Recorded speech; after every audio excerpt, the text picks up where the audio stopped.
Réalisé par Ari Aster, Midsommar, c'est tout sauf un film d'horreur classique.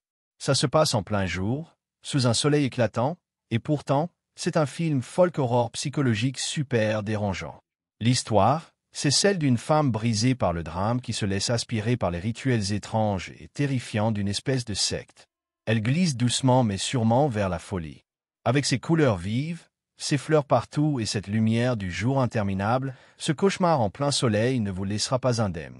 Tout commence quand la vie de Danny Ardor, une jeune étudiante américaine, est complètement bouleversée par une tragédie. Sa sœur, qui souffre de bipolarité, se suicide et tue toute leur famille avec elle. Danny est en état de choc, un vrai traumatisme. Son petit ami, Christian Hugues, avec qui sa relation battait déjà de l'aile, essaie de la soutenir. Mais en fait, il en a marre et pense à la quitter. Christian et ses potes étudiants en anthropologie, Marc et Josh, ont prévu un voyage en Suède, dans une région super isolée, pour assister au Midsommar, un festival d'été rare. C'est Pelle, un ami suédois du groupe, qui les a invités. Ce festival, c'est une ancienne tradition païenne qui n'a lieu que tous les 90 ans. À la dernière minute, Danny, malgré la réticence de Christian, se joint à l'aventure. Quand le groupe arrive enfin dans ces forêts et prairies suédoises, baignées par une lumière du jour infini, ils découvrent la communauté de Harga, qui a l'air paisible et idyllique. Au début, tout est comme dans un conte de fées, des robes blanches, des fleurs partout, des chants joyeux et des festins généreux. Mais sous cette tranquillité apparente, Danny et ses amis sentent que quelque chose cloche, que c'est un peu trop beau pour être vrai. Le premier choc arrive quand les membres les plus âgés de la communauté participent à un rituel bizarre. Deux vieillards se jettent d'une falaise pour se suicider. C'est elle, Atestupa, une tradition selon laquelle les membres qui atteignent 72 ans se sacrifient pour boucler la boucle et rendre leur âme à la terre. Le groupe est sidéré par cette image horrible, mais pour les membres de la communauté, c'est juste le cours naturel de la vie. Ils vivent en vase clos, avec leur propre moralité, loin du monde extérieur. Après cet événement, les tensions montent au sein du groupe.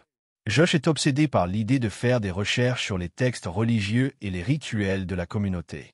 Marc, lui, se fait remarquer par son comportement irrespectueux. Quant à Christian, il décide de faire de cette communauté le sujet de sa thèse d'anthropologie, et avec les encouragements de Pelle, il s'éloigne encore plus de Danny. Les femmes de la communauté, elles, commencent à accepter Danny parmi elles, l'incitant à partager sa peine et son chagrin. Danny, dans cet environnement de la communauté de Harga, qui semble si chaleureux et accueillant, commence petit à petit à trouver du réconfort, comme si elle avait enfin trouvé sa place. Mais le vrai visage de Harga se révèle de plus en plus à mesure que le festival avance. La disparition mystérieuse de touristes, un autre couple a aussi disparu, donne des indices sur les véritables intentions de la communauté. Josh est surpris en train d'essayer de copier un texte sacré sans permission et subit une punition horrible. Marc, lui, est retrouvé écorché vif, faisant partie d'un rituel.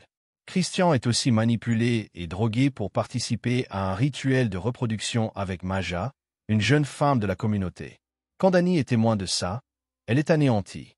Cette trahison de Christian brise complètement l'âme déjà fragile de Danny.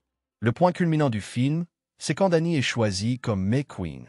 Couronnée et vêtue d'une robe faite de fleurs et de feuilles, Danny est sacrée reine et dirige le rituel le plus important du festival. À la fin, la communauté doit choisir son dernier sacrifice. C'est une tradition pour eux, pour nettoyer les malheurs accumulés pendant l'année.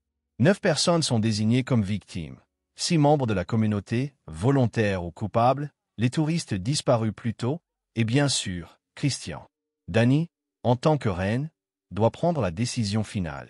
Quand elle voit Christian être placé à l'intérieur d'un temple en forme d'ours, prêt à être brûlé, elle doit faire un choix crucial. Tous les traumatismes qu'elle a vécus, le vide dans sa relation et ce sentiment d'appartenance que la communauté lui a offert, tout converge à ce moment précis.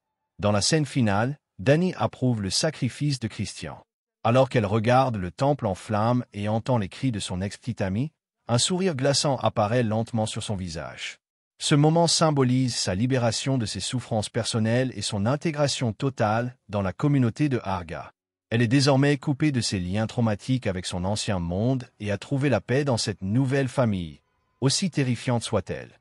Midsommar, ce n'est pas seulement un film d'horreur externe, c'est aussi l'histoire d'un effondrement intérieur et d'une libération. C'est un portrait effrayant de la nature humaine la plus sombre et de l'influence des sectes sur la psychologie, tout ça caché sous un soleil éclatant.